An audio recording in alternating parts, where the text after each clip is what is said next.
بھی اس میں سے سنائی دے گی اور جنت کی موسیقی الگ سنائی دے گی۔ جنت کی حوریں مل کر گائیں گی، جن کا دیکھو گانے والے کی شکل صورت اچھی ہو تو مزہ اور بڑھ جاتا ہے۔ جنت کی لڑکی کو اللہ نے ایسا بنایا ہے کہ سورج کو انگلی دکھائے تو سورج نظر نہیں آئے گا، مردوں سے بات کرے تو ان میں روح پڑ جائے گی، اور زندوں کو ایک جھلک دیکھ کے مسکرا دے، ایک جھلک دکھا کے مسکرا دے تو ساری دنیا کے انسان مر جائیں گے۔ سمندر میں تھوک ڈالے تو میٹھے ہو جائیں گے۔ مشک عنبر زعفران کافور سے بنی ہے، اور جب اپنے خامن کی طرف چل کے آتی ہے تو 100 جوڑے اس نے پہنے ہوتے ہیں، ہر جوڑے کا رنگ الگ ہوتا ہے، 100 جوڑوں میں پورا جسم اس کا چمکتا ہوا نظر آتا ہے، اور ہر قدم میں وہ 1,00,000 قسم کے ناز و نخرے اپنے خامن کو دکھاتی ہے۔ جس کی چال میں لاکھوں نخرے ہوں، جب وہ رقص میں آئے گی تو کیا کچھ دکھائے گی۔ لوگ یہ سمجھتے ہیں کہ جنت خالی شاید روحانی جگہ ہے، پھر اتنے بھائی کا تسبیح پھیرنا اور کام کوئی نہیں کرنا، اتنے بھی تسبیح پھیری اتنے بھی پھیری تو پھر اتنے تسبیح پھیرنا کی فائدہ۔ جنت اللہ پاک نے عیش کی جگہ بنائی، نشاط اور لذتوں کی جگہ بنائی، حلال لذت، حرام نہیں، زنا نہیں۔ یہاں کی شراب پیو پھر الٹیاں کرو، پہلے شراب پیو پھر الٹیاں کرو، پھر پیشاب اندر کرو۔ وہاں اللہ تعالیٰ ایک محفل بتا رہا ہے، جنت کی محفل سنو، شراب کی محفل ہے۔ ان الابرار یشربون من کاس کان مزاجها کافورا، ایک محفل لگی ہوئی ہے، جام دھرے ہوئے ہیں، سرائیاں بھری ہوئی ہیں، خود اٹھا اٹھا کے ڈال کے پی رہے ہیں، ڈال ڈال کے پی رہے ہیں۔ یہ محفل بھی بڑی نرالی ہوگی۔ ایک محفل اس سے اوپر ہوگی، اوپر والے جنتی، ان میں کیا منظر ہوگا؟ یسقون فیہا کاسا کان مزاجها زنجبیلا عینا فیہا تسمی سلسبیلا، وہاں سلسبیل کی سرائیاں، شیشے اور سونے کے جام، سرائیاں فرشتوں کے ہاتھ میں، سرائیاں حوروں کے ہاتھ میں، سرائیاں غلاموں کے ہاتھ میں، وہ بھر بھر کے ڈال کے دے رہے، کاسن دہاقا بھر بھر کے دے رہے، بھر بھر کے دے رہے اور پلا رہے۔ اس سے بڑا درجہ، ایک درجہ اس سے بھی اونچا ہوگا، وہاں کیا ہوگا؟ وَسَقَاهُمْ رَبُّهُمْ شَرَابًا طَهُورًا، وہاں اللہ خود پلا رہا ہوگا۔ اللہ دے رہا ہوگا، لے میرا بندہ، لے میرا بندہ، تو نے دنیا کی گندی شراب چھوڑی، اب میرے ہاتھ سے پی۔ ہاتھ اللہ کا ہو، جام جنت کا ہو، مقام فردوس کا ہو، اس جنتی کی کیا اونچی پرواز ہوگی۔ اس کے ساتھ اللہ کہے گا سناؤ اب ان کو جنت کا نغمہ، ساز ہوگا جنت کا، آواز ہوگی حور کی، جنتی بھول جائیں گے کہاں بیٹھے ہیں۔ اللہ تعالیٰ فرمائیں گے بولو کبھی ایسا سنا؟ کہیں گے کبھی نہیں سنا۔ اللہ تعالیٰ کہیں گے تمہیں اب اس سے اچھا سنو، اس سے اچھا سنو، لیکن یہ کن کو سنایا جائے گا؟ جو دنیا میں شیطان کے گانے نہیں سنتے، فاحشہ عورتوں کے گانے نہیں سنتے، نافرمان انسانوں کے جو گانے نہیں سنتے۔ آج اللہ کہے گا آؤ آؤ، کہاں ہیں جو دنیا میں گانے نہیں سنتے تھے؟ اللہ تعالیٰ کہیں گے اب میں تمہیں اس سے اچھا سناؤں؟ کہیں گے اللہ اس سے اچھا کیا ہے؟ کہیں گے وہ ہے ہمارے پاس۔ کہیں گے داؤد آ جاؤ منبر پہ بیٹھو۔ داؤد علیہ السلام جن کو اللہ نے ایسی آواز دی تھی جب زبور پڑھتے تھے پہاڑ ہلنے لگ جاتے تھے، وجود میں آ جاتے، جانور باہر نکل کے آ جاتے۔ داؤد علیہ السلام جب ادھر داؤد علیہ السلام کا سر ہوگا اور جنت کا ساز ہوگا، جنتی تو جنتی ہیں، جنت بھی وجود میں آ جائے گی۔ پھر اللہ تعالیٰ فرمائیں گے ایسا کبھی سنا؟ کہیں گے نہیں سنا۔ کہیں گے اب تمہیں اس سے اچھا سنو، اس سے اچھا سنو۔ کہیں گے اللہ اس سے اچھا کیا ہے؟ کہ وہ بھی ہے۔ اللہ کہیں گے یا حبیبی یا محمد، اے میرے حبیب اب تو آ جا، تیری باری ہے۔ اب محمد صلی اللہ علیہ وسلم تخت پہ جلوہ افروز ہوں گے، جنت ساز بنے گی، ہمارے نبی آواز بنیں گے۔ اس ساز اور آواز میں ایک قیامت ہوگی کہ جنت بھی جھومیں گی، جنتی بھی جھومیں گے، اپنا آپ بھول جائیں گے۔ اللہ بولیں گے بولو ایسا سنا؟ کہیں گے کبھی نہیں سنا۔ تو اللہ تعالیٰ کہیں گے اب تمہیں اس سے اچھا سناؤں، اس سے اچھا سنو۔ کہیں گے اللہ اس سے اچھا کیا ہے؟ کہ اس سے اچھا تمہارا رب ہے، خود سنائے گا۔ پھر اللہ اپنا سنائے گا کلام، پھر اللہ پردے ہٹائے گا کہ اٹھا دو پردے جن آنکھوں نے اوروں کی بیٹیوں کو دیکھنے سے اپنے آپ کو بچایا، آج وہ مجھے دیکھ لیں۔ جن کی آنکھ بے حیا نہ تھی آج وہ اللہ کو دیکھیں گے، جن کے کان بے حیا نہ تھے آج وہ اللہ کی سنیں گے، جن کی شہوتیں زنا میں نہ لگیں آج اللہ ان کو جنت کی خوبصورت بیویوں سے نکاح کر کے ان کے پہلو کو گرمائے گا۔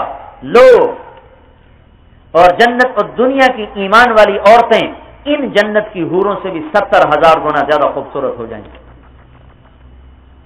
تو ہمارا نبی ہے نا، جنت کے دروازے پر سارے جنتی اکٹھے، آپ نے کہا کوئی نبی نہیں جا سکتا جب تک میں نہ چلا جاؤں۔ ایک دفعہ عیسیٰ علیہ السلام نے اللہ تعالیٰ سے کہا یا اللہ طوبہ کا پانی تو پلا، تو اللہ تعالیٰ نے فرمایا جب تک میرا حبیب نہ پیے کوئی نبی نہیں پی سکتا، جب تک میرے حبیب کی امت نہ پیے کوئی امت پی نہیں سکتی۔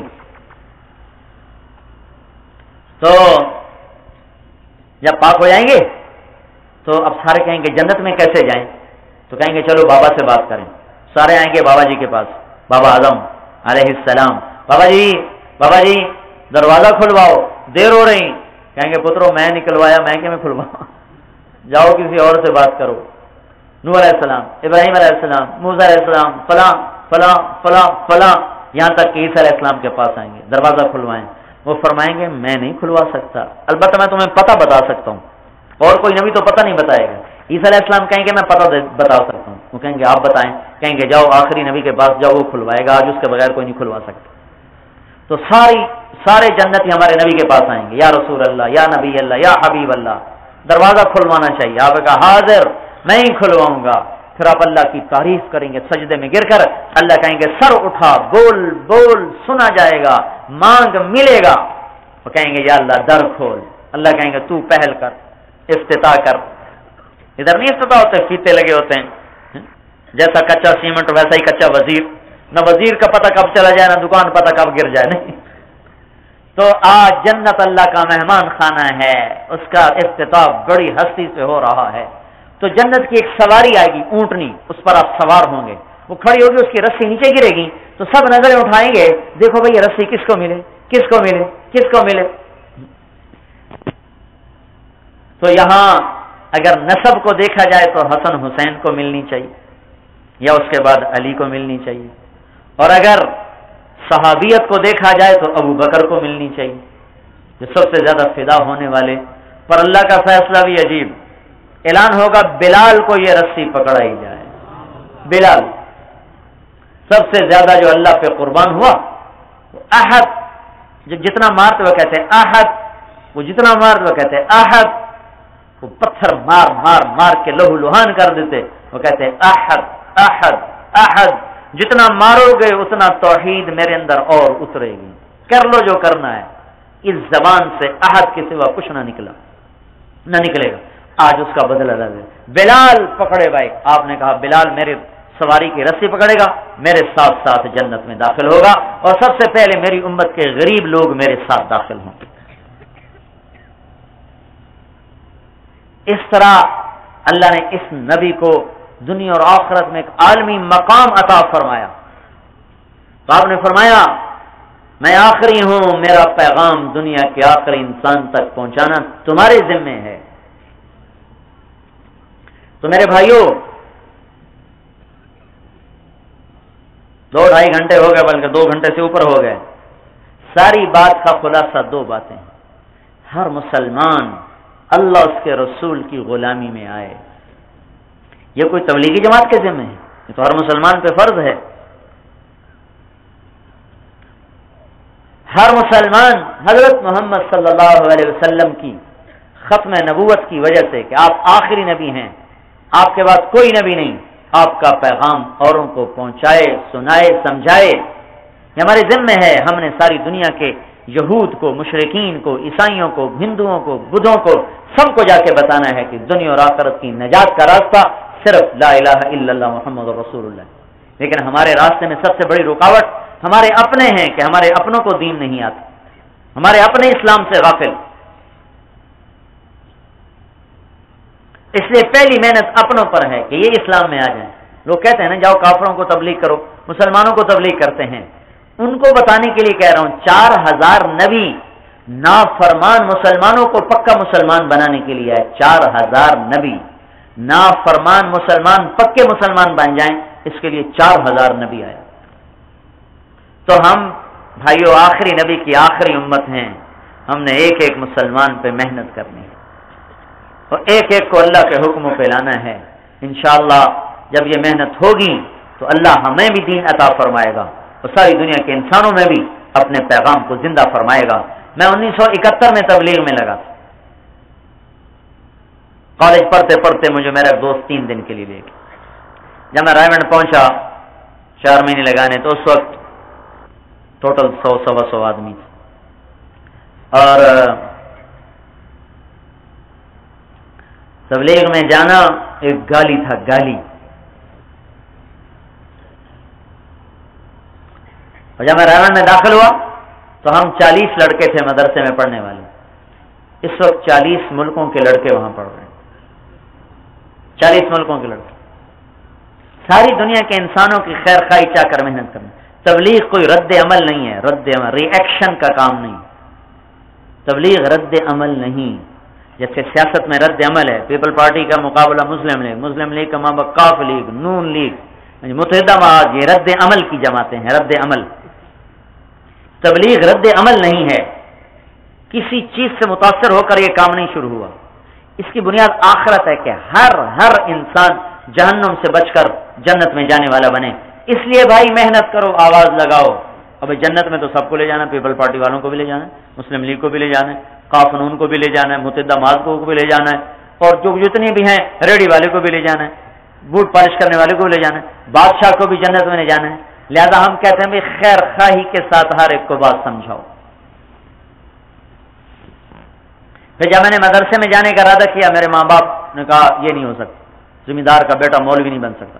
کیونکہ ہمارے گاؤں میں، ہمارے دیہاتوں میں، پنجاب میں مولوی کا تصور یہ تھا جو مغرب کی نماز پڑھ کے چنگیر اٹھاتا تھا اور ایک ایک گھر سے جا کے روٹی مانگتا تھا. پھر وہ 150 روٹیاں اکٹھی ہو جاتی تھیں، بلا کر اپنے بچوں کو کھلاتا تھا. جب میں کہتا میں نے مولوی بننا ہے تو میرے ماں باپ کے ذہن میں یہ تصور آتا، میرے رشتے داروں کے ذہن میں یہ تصور آتا تھا، تو مولوی بننا ہے، پھر تو بھی چھولیاں دی دال کھاونی ہے، تمہیں روٹیاں پیننی ہیں.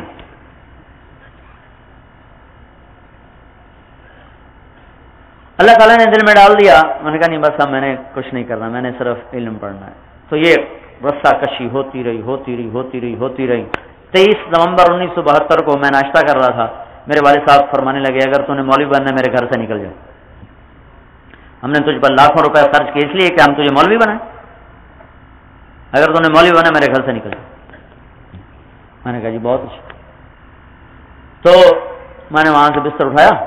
پہلے 6 مہینے سے کوشش ہو رہی تھی بھائی مجھے معاف کر دیں، مجھے پڑھنے دیں، میری زندگی کا ایک مجھے راستہ ملا ہے. میں ڈاکٹر نہ بھی بنا تو مقدر کی روٹی کافی ساری ہے، مجھے آپ بخشیں. وہ کہا نہیں یہ نہیں ہو سکتا. تو 6 مہینے کی رسا کشی کے بعد یہ نتیجہ نکلا کہ بھائی تم نکل جا، مولوی بننا ہی تو میرے گھروں نکل جا. میں کہا جی بہت اچھا. میں 23 نومبر وہاں میں ناشتے کے بعد سامان اٹھایا، عشاء کی نماز پہ میں رائے گنج جا پہنچا. 26 نومبر مجھے رائے گنج میں داخلہ مل گیا. 26 نومبر 1972 رائے گنج میں داخلہ ہو گیا. یہ وہ دور تھا جب جس طرف سے گزر جاتے تھے نفرت کی نظریں اٹھتی تھیں، نفرت کی نظریں. تو میں چلے میں تھا، سیالکوٹ ہماری جماعت تھی. سیالکوٹ جس مسجد میں جائیں، رمضان کا مہینہ، پورے رمضان کے مہینے میں کسی نے ہمیں ایک کھجور نہیں پوچھی کہ چلو تھی پردیسی ہو افطاری ساڈے کول کر لو. وہ کہتے وہابی آ گئے، کہتے گستاخ رسول آ گیا. یہ تو رسول ہی نہیں مندے، یہ تو درود ہی نہیں پڑھ دو، کڈو نہ بستر اٹھا کے باہر. اب ہم پردیسی لوگ، میری عمر 18-19 سال میری عمر. اب ہمارا امیر جو جتنی گالیاں نکالے نا اس کو اتنی محبت سے پیش آئے اور اس کو دعائیں دے. میں موازنہ تو کرتا ہوں کیونکہ مجھے زیادہ پتہ بھی نہیں تھا تبلیغ کے کام کا اور زیادہ گہراؤ بھی نہیں تھا، لیکن مجھے اتنا پتہ چل رہا تھا کہ یہ گالیاں دینے والے غلط ہیں، یہ سچا ہے. کیونکہ ہمارا نبی بھی گالی کے جواب میں گالی نہیں دیتا تھا. یہ جو عاشق رسول ہے نا، یہی گستاخ رسول نظر آ رہے ہیں. اب مسافر تو کافر بھی ہو تو روٹی کھلائی جاتی، چاہے جائے کہ جو اپنے آپ کو مسلمان کہے. حضور نے تو منافقوں کو بھی اپنے ساتھ نبھایا. کسی منافق کو اپنے مدینے سے نکالا، کسی منافق کو اپنی مسجد سے نکالا.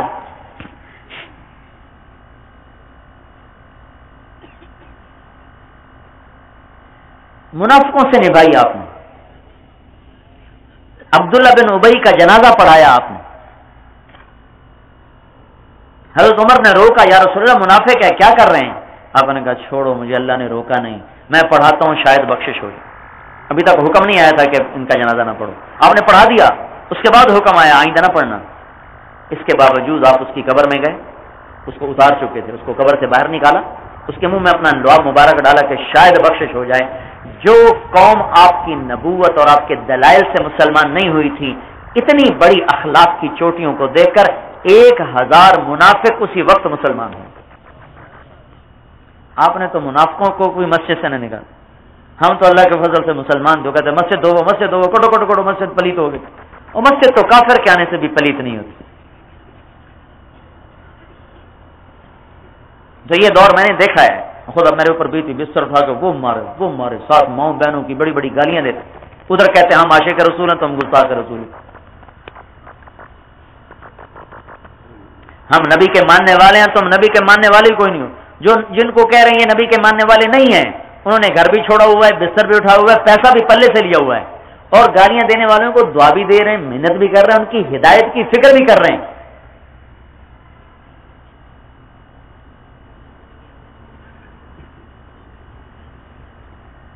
بھائی مہمان آ گیا. مہمان کس کا؟ ابراہیم علیہ السلام کا. مجوسی، انہوں نے جو روٹی کا نوالا توڑا تو بسم اللہ نہیں پڑھی. ابراہیم علیہ السلام نے کہا بسم اللہ تو پڑھ. انہوں نے کہا میں تو جانتا نہیں اللہ ہے کون.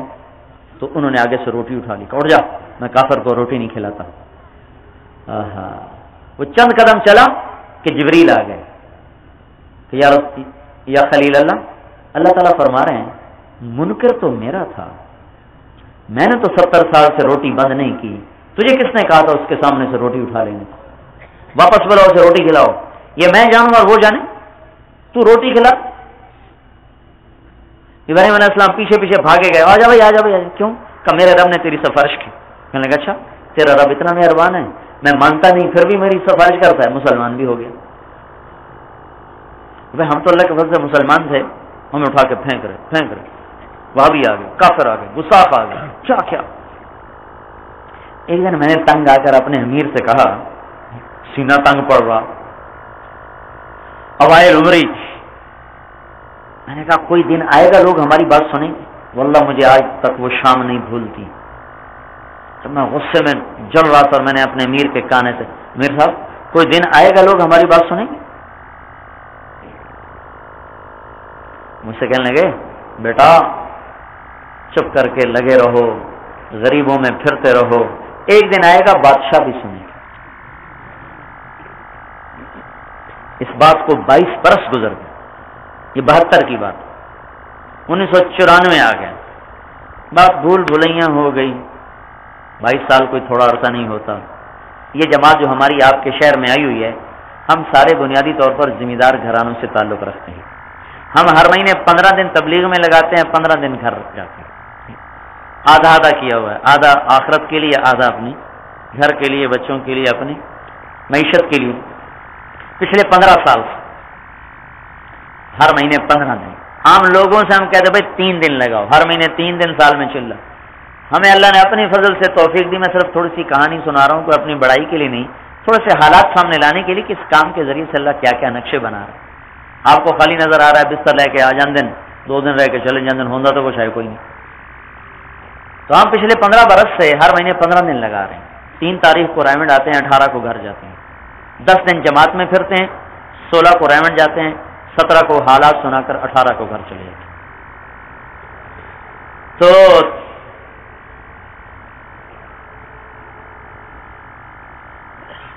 1994 آ گیا. 1994 یہی ہماری جماعت جو سو مرید کے میں ہے. ہم نے جانا تھا ادھر رائمنڈ سے، اس طرف ہماری تشکیل تھی، لیکن پھر یہ خالد میرا ساتھی ہے، جاوید میرا ساتھی ہے، ان کے برکت سے اللہ نے دانا پانی یہاں لکھ دیا، تو ہم نے وہ ادھر کا پروگرام چھوڑ کے ادھر کے کر لیا. 3 دن یہاں کی کر لیا. ویسے میں اپنے اسکول لائف میں لامڑے گیا تھا، مرید کے لامڑے ان کا جو گاؤں ہے، وہاں ہم رہے 2-3 دن رہے. وہ تو جاہلیت کے ایام تھے، کوئی یاد ہی کوئی نہیں. 1994 میں اسلام آباد میں ہماری جماعت تھی. صدر پاکستان سے وقت لیا دعوت دینے کو، تو اس نے ہمیں ٹائم دیا.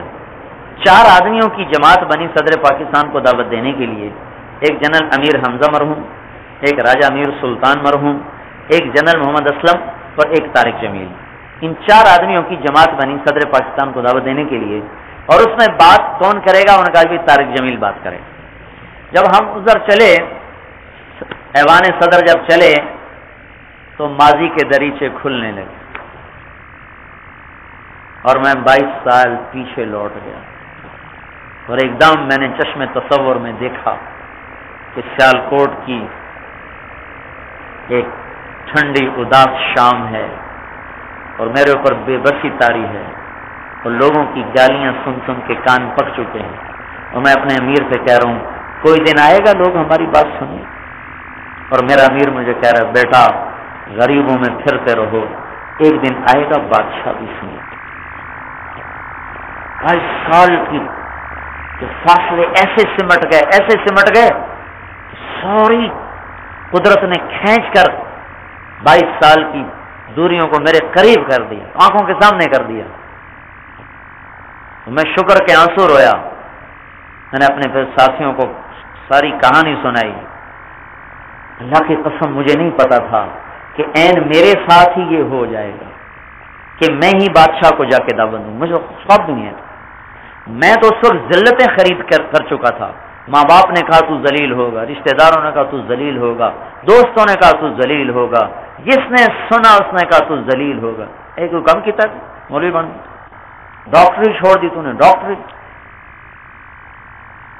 مجھے نہیں خبر تھی کہ اللہ کی غیرت اور اللہ کی قدرت کیا فیصلہ کر چکی ہے۔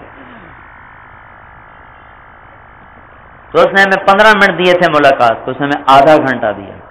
اس کا ADC بار آیا جی وہ دوسروں کو ٹائم دیا، اس کو اشارہ کیا 3 دفعہ وہ اندر آیا کہ جو دوسروں کو ٹائم دیا ہوا ہے۔ پھر اس نے بادل ناخواستہ میں کہا اچھا میں اوروں کو ٹائم دے چکا۔ پھر صدارتی پروٹوکول کے مطابق بس اسے وہیں اپنے صوفے پر بیٹھ کر سلام کہہ کے ہمیں رخصت کرنا تھا۔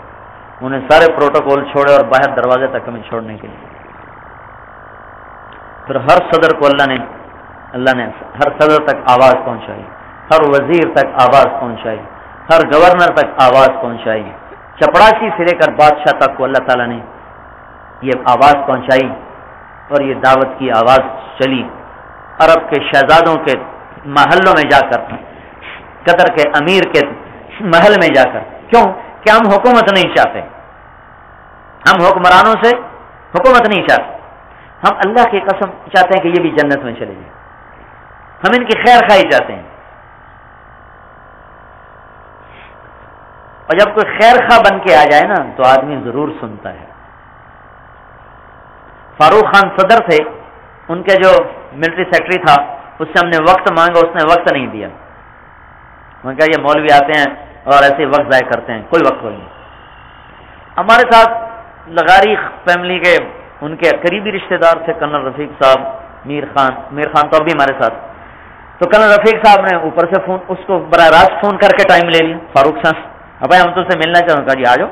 ملٹری سیکرٹری نے انکار کر دیا۔ جب ہماری ملاقات ہوئی میں نے دعوت دی، وہ بیٹھا سن رہا تھا۔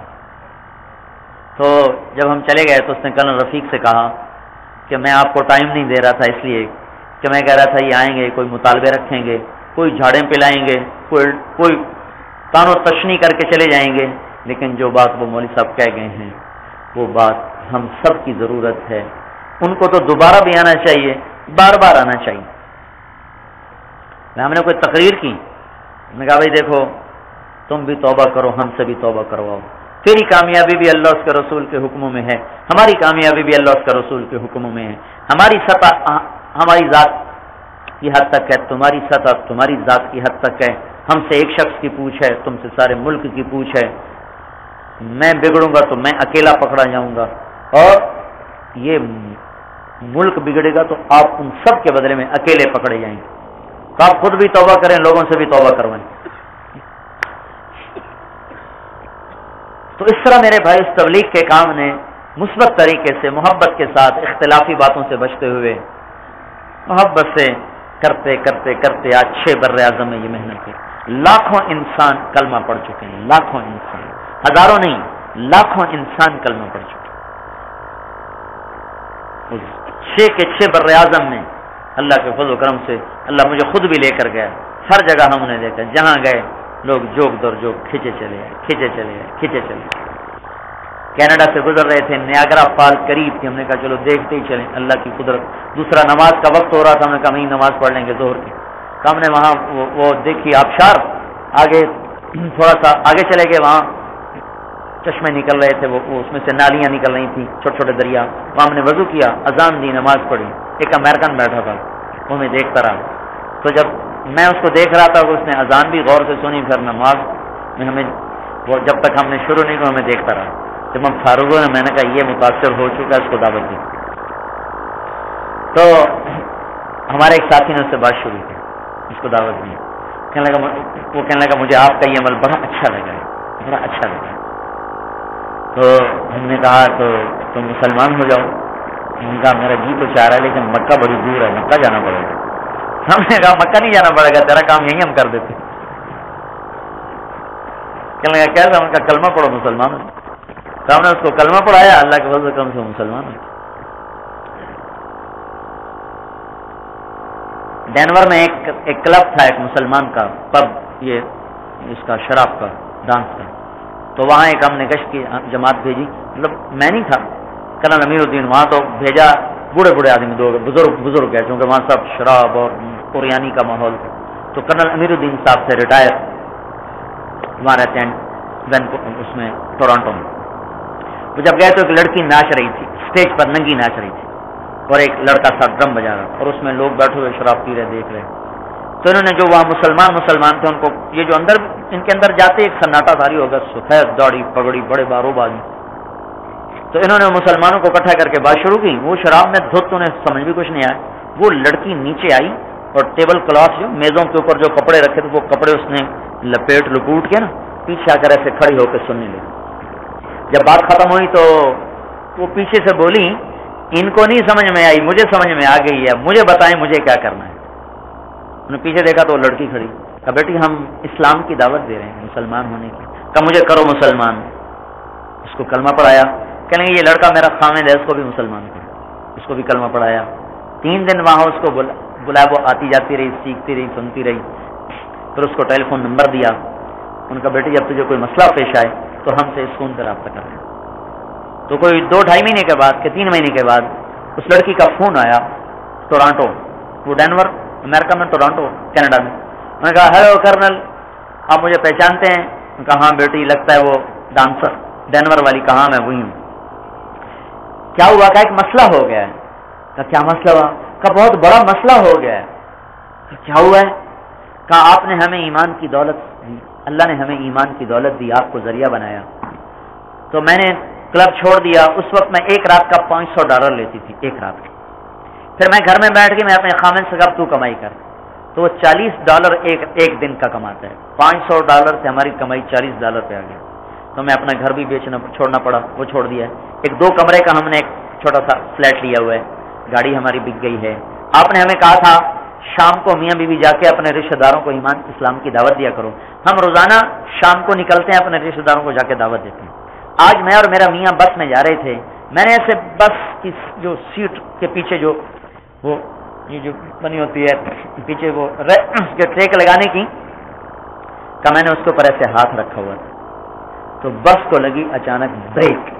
تو میرا جو تھا نا کرتے کا یہ آستین یہ پیچھے ہٹ گیا اور میری 1/4 کلائی ننگی ہو گئی. تو کیا اب میں اس پر دوزخ میں تو نہیں جاؤں گی؟ اور یہ کہہ کے رونے لگی.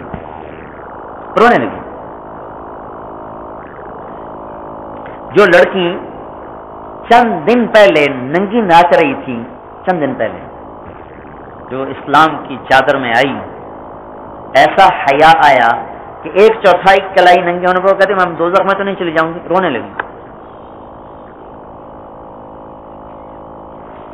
تو میرے بھائیوں ایک انقلاب ہے، زندگیوں کو پلٹا اللہ تعالیٰ دے رہا ہے. اس کو آپ